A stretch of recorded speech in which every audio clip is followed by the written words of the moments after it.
Hi, this is Mandy Friend Gigliotti with the Mandy Friend team here in Rochester, New York. Today I want to talk to current homeowners who are looking to purchase their next property but need to sell their current home in order to do so, and the 3 things you need to think about to make that game plan.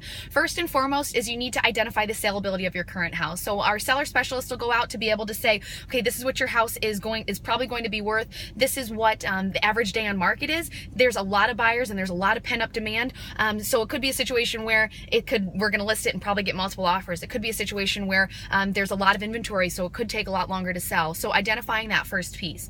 Second is based off the criteria you're looking for in your new house. Is it something where the properties that meet that criteria are popping up once a week, multiple times a week, or is it something that it's more of a 50-acre ranch that comes up once a year?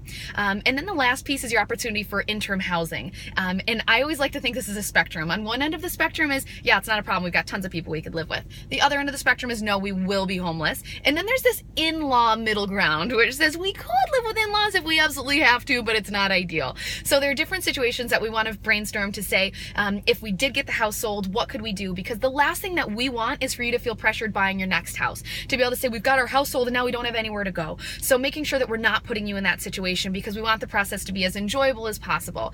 Listing your house does not mean you have to sell it. You can list your house subject to seller finding suitable property. If an offer comes in and they need you to move out right away, we just say, no, that's not going to work. So never feel pressured on getting that house listed.